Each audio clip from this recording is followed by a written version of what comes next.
अस्सलाम वालेकुम dear audience, this is Mohammad Khan Mehdi with Inside Reality. आप सब खैरियत से होंगे। आज हम डिस्कस कर लेंगे कि इमरान खान की जो गवर्नमेंट को ओस्ट किया गया, ये कितना हद तक पाकिस्तान की जियो पॉलिटिकल ग्राउंड है उसको इम्पैक्ट कर सकते हैं। और अभी जो ग्राउंड जो स्ट्रीट्स लिया इमरान खान ने, ऑब्वियसली अवाम उमड़ कर आए हैं, अवाम के समंदर आए हैं, स्ट्रीट्स पर आए हैं, ग्राउंड पर आए और सपोर्ट कर रहे हैं कि और जो इम्पोर्टेंट गवर्नमेंट है उसको रिजेक्ट कर रहे हैं सब मिलकर। यूँ जो एक लिहाज से पाकिस्तान की जो पॉलिटिकल फ़िज़ा है सिर्फ पॉलिटिकल टर्माइल का शिकार है। इसमें पाकिस्तान की पॉलिटिक्स को जो कि जो इंसेप्शन से ही ये तातुल का शिकार रहा है, अब जाकर ये चीज़ें अब थमने का नाम नहीं रहा है। रादर एक constitutional crisis, polarise politics, uncertainty, exigency और ये तमाम चीज़ें मिलकर अब आने वाले फ्यूचर को थोड़ा सा ऑब्सक्योर कर रहे हैं। इस हवाले से हम बात कर लेंगे। और अभी जो न्यूली जो गवर्नमेंट है, इनक्यूम्बेंट सो कॉल्ड गवर्नमेंट है, इसके लिए क्या चैलेंजेस हो सकते हैं। एक तरह से तो यहाँ पर चाइना, रशिया, पाकिस्तान के अलायंसेस रीवैम्प हो रहे हैं, रीबिल्ड हो रहे हैं, और दूसरी तरफ अमेरिका की डिक्टेशन है और अमेरिका की ईमा पर ये गवर्नमेंट आई तो ऑब्वियसली किस तरह से उसको टेकल कर सकेंगे। और चाइना की तरफ से भी कड़ी सैंक्शंस शराइत आयद कर दिया आने वाले गवर्नमेंट के लिए को किस तरह से चाइना के साथ निभाएंगे। और रशिया ने ऑलरेडी अमेरिकन जो इंट्रूजन है पाकिस्तान की सियासत के अंदर, मुदाखलत है, उसको रिजेक्ट कर लिया है। और जो रीजनल एलाइज से इसके अलावा और इस्लामिक कंट्रीज़ ने भी अमेरिका की इन्वेजन को एक गासिबाना चीज़ तस्वुर करा, गासिबाना स्टेप तस्वुर करते हुए इस चीज़ को एक गैर कानूनी और इंटरनेशनल लॉ से उसके मुनाफी करार दिया है। मगर इसके बावजूद हम वल्नरेबल क्यों हुए अमेरिका के लिए, बजाय कि इसकी कि हम इस्लाम के नाम पर वजूद में आए, इस्लामिक स्टेट के नाम पर पाकिस्तान वो ममलकत है जो सिर्फ़ और सिर्फ अल्लाह के हाकिमियत और इस्लाम के नाम पर वजूद में आए। मगर हम आने के बाद भी जब हिंदुस्तान से आज़ादी मिली, फ़िज़िकल आपको एक लिबर्टी मिली, मगर हम इसके साथ ही हम मगरिब की और वेस्टर्न एम्पेरिज्म की एक स्लेवरी जो माइंड सेटअप थी और जहनी ग़ुलामी का हम शिकार हो गए। और इसके ताने बाने अब हमारे सारे समझे कि अब पूरे बड़े बड़े इदारों में रच बसी है और इंस्टीट्यूशंस हमारे टार्निश हो गए, क्योंकि हम खुदी के जो जज्बा था और ख़ुदी के निगहबान करने वाले हम निगहबान नहीं बने। रादर हम मगरिब की मिमिक्री करने को ज़्यादा प्रेफर किया और अपनी जो एक साख थी, अपनी मरकज़ थी, उसको हमने और अपनी जो मिल्लत थी उसका जो चाशनी थी, जो एक रौनक थी, उसको बुला दिया। और अल्लामा इकबाल का जो ख्वाब था, जिस पाकिस्तान का अल्लामा इकबाल ख्वाब देख रहा था और कायद अज़म की जो विजन थी, उसको अनफॉर्चुनेटली आज के पाकिस्तान में हम ताबीर होता हुआ नज़र नहीं आ रहा। हम एक ब्लाइंड एले की तरफ जा रहे हैं, एक बंद गली में दाखिल हो चुके हैं जहाँ से ना हम बाहर निकल सकते हैं और ना हम अंदर बैठ सकते हैं। तो यूँ एक आपकी इकोनॉमिक क्राइसिस, पावर्टी, इलिटरेसी और अनअवेयरनेस और मिस इंटरप्रिटेशन ऑफ इस्लाम, ये इन तमाम ने मिलकर आपकी जो सोसाइटी है उसको इस हद तक वल्नरेबल बना दिया है कि कोई भी आए दिन कोई भी क़ुव्वत आपके अंदर इन्वेड कर सकते हैं और आपको ललकारता है और आपके अंदर घुस कर आपके अक़दार पर हमला करके वापस चले जाते हैं। और बज़ाहिर हम एक atomic nuclear country, atom bomb से ज़्यादा एक पावरफुल वो नेशन होते हैं जिनके यूथ अवेयर होते हैं।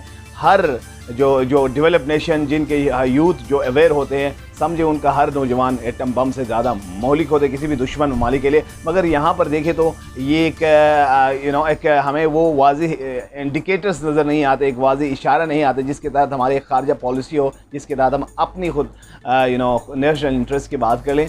तो अभी जो इनकम्बेंट गवर्नमेंट आए हैं इसके लिए चैलेंजेस कितना हद तक हैं और जो क्राइसिस पैदा हुए हैं। और आज प्राइम मिनिस्टर इमरान खान और जिसने स्ट्रीट्स लिया है, बड़े मुजाहिरे किए परसों उसके हक़ में, तारीख में first ever in the history बड़े लोग उमड़ कर आए सड़कों पर। और ये इन दिया एरिया अगर इम्पोर्टेंट गवर्नमेंट को यहाँ पर रखेंगे और अवाम के ऊपर मुसलत करेंगे तो अवाम, पाकिस्तान के अवाम इसको कभी भी बर्दाश्त नहीं करेंगे, क्योंकि पाकिस्तान के अवाम आज़ाद, खुद मुख्तार और एक आज़ाद रियासत चाहते हैं जिसमें लूटूं, चोरों, कातिलों के लिए कभी भी कोई जगह नहीं है। नेबज़दा लोगों को पाकिस्तान के ऊपर मुसल्लत करेंगे तो पाकिस्तान का मुस्तकबिल भयानक हो सकता है। तो ये एक खुशाइन बात है कि अवाम में शऊर पहले की निस्बत आ गई है और वो चाहते हैं कि आने वाले जो नेक्स्ट जनरेशन है उसके लिए जो दौर हो वो खुशहाली का दौर हो। सवाल से हम बात कर लेंगे, उससे पहले हमारे न्यूली ऑडियंस से गुजारिश है कि आप हमारे चैनल को जिन्होंने अब तक सब्सक्राइब नहीं किया सब्सक्राइब कर लें, बेल आइकन पर क्लिक करें ताकि आप मसलन खबरों के लिए हमसे जुड़े रहें। तो इकबाल का जो कंसेप्ट था, मिल्लत का एक कंसेप्ट था, खुदी का कंसेप्ट था कि तमाम अक़वाम आलम मुसलमान ममालिक एक होकर एक हों मुस्लिम हरम की पासबानी के लिए, नील की साहिल से लेकर ताबखा के काशगर। यह चीज़ Pakistan was one of the leading and front line country of Muslim उम्मा एंड अब भी पाकिस्तान लीडिंग रोल अदा कर रहे थे। मगर अनफॉर्चुनेटली जब पाकिस्तान के दुश्मन का ये पॉलिसी है, कॉन्स्पिरेसी थीरी है कि पाकिस्तान के ऊपर हमला करेंगे, तो अमेरिका के लिए जाहिर बात है वो पाकिस्तान की जियो स्ट्रेटेजिक लोकेशन और पाकिस्तान की जो इमेज है उससे वो बेनिफिट लेना चाहते हैं। अगर पाकिस्तान को, अमेरिकन थिंक टैंक्स के मुताबिक उनके ये रिपोर्ट्स हैं खुफिया, पाकिस्तान को अगर सब्जुगेट करते हैं तो रीजनल जो एलाइज है और दूसरे पाकिस्तान अक़वाम मुस्लिम उम्मा पर वो आसानी से अपना कब्ज़ा जमा सकते हैं। अरब सो कॉल्ड स्टेट्स आपके सामने, उनके पास कोई से नहीं है, वो रादर अमेरिका की सब्जुगेशन पे फ़ख्र महसूस करते हैं और अपने उनको अमेरिका बड़े बेरहमी के साथ उनके रॉ मटेरियल को एक्सप्लॉइट करके ले जा रहे हैं और उन्हें कोई इससे कोई खातिर खा कोई इन्हें कंसर्न भी नहीं है। पैलेस्टाइन कॉज हो या कश्मीर कॉज, इन दोनों के ऊपर अरब हुक्मरानों ने समझौता कर लिए और पाकिस्तान ही वो वाहिद मुल्क है जिन्होंने अब तक इसराइल को कबूल नहीं किया और इसराइल को एक इलीजिटिमेट रियासत मानते हुए आ रहे हैं। अब पाकिस्तान के अंदर एक खुददार लीडर निकला, खुददार लीडर उम्मत मुस्लिमा के लिए जो इस्लामोफोबिया का जो ट्रेंड चल रहे हैं और मुस्लिम इंतशार है, इसमें एक सबसे अहम जो चीज़ की कमी है उम्मत मुस्लिमा में, वाहिद खुददार लीडर उम्मत मुस्लिमा। अगर आप देखें तो ईरान का सैयद अली ख़ामनाई वो एक जीदार एक शख्स है जो हमेशा हक और बातिल के मारे पर आकर अमेरिका की आंखों में आंखें डालकर, ना उसके कोई पॉलिटिकल से कॉज होते इस हवाले से या उसको अपनी बैकग्राउंड को पॉलिश करने के लिए बताते हैं, मगर जब भी अगर कोई किसी मुल्क ने स्टांस लिया है सब सफ़ अव्वल पर ईरान आता है और पाकिस्तान आता है। इन दोनों ने हमेशा से अमेरिकन डिक्टेशन को कबूल नहीं किया और ईरान का जो सुप्रीम रहबर आला है सईद अली ख़ामनाई, उन्होंने अमेरिका के साथ जो एनिमोसिटी लिए और उम्मत मुस्लिमा के लिए जो पैलेस्टाइन कोस को उन्होंने लड़कर दिखाया कि अमेरिका कभी भी आपका दोस्त नहीं हो सकता। ये वो कुत्ता है अगर जिससे तुम ज़्यादा भागोगे तो वो आपके पीछे आकर काटेंगे, अगर तुम उसको रुक कर मारोगे तो वो आपसे दूर चले जाएंगे। तो इस चीज़ से हमें सबक सीखने की ज़रूरत है, हमें रियलिटी की तरफ आने की ज़रूरत है। हम अपनी तरफ से जो दीन इंटरप्रेट कर रहे हैं, मुफ्ती मुल्लाओं से सुनकर जो ट्रेडिशनल चीज़ें हम अपना रहे हैं और दीन को स्पॉइल कर रहे हैं, फ़िरकाबंदी के ऊपर उकसा रहे हैं, सेक्टेरियनिज़म के ऊपर उकसा रहे हैं और इस तरह से मुख्तलिफ अमेरिका और मगरबी रिजीम हमारे अंदर डिवाइड एंड रूल की policy. What's divide and rule?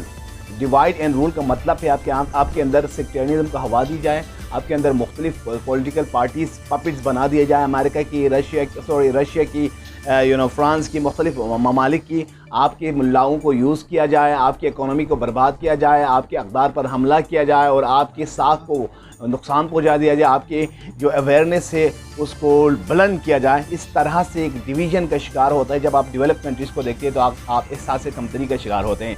यही सूरत हाल उम्मत मुस्लिमा का इक्वली अगर हम देखें तो either they are war stricken और they are having dwindling economy or they have no say in the international affairs, they have no human force। आपके पास सारे नेचुरल रिसोर्सेज हैं मगर आपके रिसोर्सेज का फ़ायदा मगरिब उठा रहे हैं। तो पाकिस्तान की अगर पर्सपेक्टिव में बात कर लें तो एक खुददार लीडर निकला जिसने अमेरिका को एब्सोल्युटली नॉट कहा और इस तरह मगरिब के ऐवानों में खलबली सी मच गई और जनरल असेंबली में जो उन्होंने स्पीच किया। और इसके अलावा ये बहुत ही इंपॉर्टेंट पाकिस्तान के लिए क्रिटिकल जंक्चर है, नाजुक स्टेज है, इससे पाकिस्तान गुजर रहे और दुनिया की नज़र थी इमरान खान की स्पीच पर और जो उसका किरदार था, क्योंकि अमेरिका का आप since the Inception of Pakistan के ज़्यादातर जो मामलात है, फॉरेन पॉलिसी है, इन्वेजन हो हवाले से अमेरिका का काफ़ी रोल रहा और पाकिस्तान ने हर हवाले से अमेरिका का साथ दिया। सोवियत यूनियन हो, बाद में अफ़गान वार हो, वार ऑन टेरर हो, इन तमाम उमूर पर मगर पाकिस्तान को अमेरिका ने कभी तस्लीम नहीं किया और इंडिया को हमेशा से अमेरिका ने तस्लीम किया और इंडिया को हर महाज पर सपोर्ट किया और पाकिस्तान को एक पपिट और बेगर समझा। तो पाकिस्तान की आवाम ने ये बताया वी आर नॉट बेगर, हम खुददार नेशन हैं, हम अमेरिका की कभी भी किसी चीज़ को हम नहीं मानेंगे। और अब आवाम के ऊपर एक पपिट रजीम को मुसल्लत किया गया है, खुददार लीडर को, एक लेजिटिमेट गवर्नमेंट को हटाकर आपकी अदालतें रातों रात लग जाती है, जिसके लिए और इन प्रोटेस्ट ने तारीख में पहली बार अवामी समंदर ने बता दिया उन तमाम कुव्वतों को जिन्होंने इस पपेट रजीम को यहाँ पर लाकर खड़ा कर दिया है कि अवाम इसको कभी नहीं मानेंगी। अब पाकिस्तान के अंदर जो इनकम्बेंट गवर्नमेंट जो तहरीक इंसाफ की गवर्नमेंट थी उनके तमाम मराकिन मुस्तफ़ी हो गए और पाकिस्तान के अब पार्लियामेंट की अब वो पहले वाली स्ट्रॉन्ग पोजीशन नहीं है और आवाम की जो आवाज़ से वो यकीनन तमाम इदारों तक पहुंच गए हैं कि अब आने वाले दौर क्राइसिस का दौर होगा, परेशानी का दौर होगा, एक्सीजेंसी का दौर होगा। अगर वक्त पर इलेक्शन नहीं करवाते तो मुल्क के लिए बहुत और क्रिटिकल हालात पैदा हो सकते हैं। अभी ताज़ा खबर ये है कि तमाम तीनों मसल्ह अफवाज के सरबराहान ने मिस्टर इमरान खान को बुलाया है, उससे दावत करने की, उससे मिलने की ख्वाहिश जाहिर की है और इस पर अहम उमूर और बात हो सकती है। और आने वाले दिनों में यानी कि क्रिटिकल जो इलेक्शन का इनकाद है वो इनएविटेबल बन चुका है और सुप्रीम कोर्ट के अंदर भी यह खबर पहुँच चुकी है और वो अपने फैसले पर रिकन्सिडर कर सकते हैं और मुल्क में आज़ाद, शफाफ और जो एक जेन्युइन इलेक्शन का प्रोसेस जो बाकायदगी से करवाने जा रहे हैं, करवाने के इम्कान है। अगर ऐसी चीज़ें नहीं होती है तो यकीनन मुल्क को बिल्कुल क्रिटिकल स्टेज से गुजरेगा। नेब ज़्यादा लोगों को, कातिल लोगों को पाकिस्तान के ऊपर मुसल्लित करेंगे, उनके ऊपर कई केसेस है। तो ये पाकिस्तान के अवाम के साथ एक मजाक है। Obviously we must raise voice in favor of justice, in favor of truth, in favor of reality. Until and unless we speak against all evil powers, subjugated, colonizers, we will be under subjugation of the foreign powers. And this was something from my side. Obviously, I'll be bringing more facts and realities. Stay tuned to my channel. जिन लोगों ने अभी तक हमारे channel को subscribe नहीं किया, kindly हमारे channel को सब्सक्राइब कर लें और बेल आइकन पर क्लिक कर लें। Thank you for watching my channel. Take care. अल्लाह हाफ़िज़।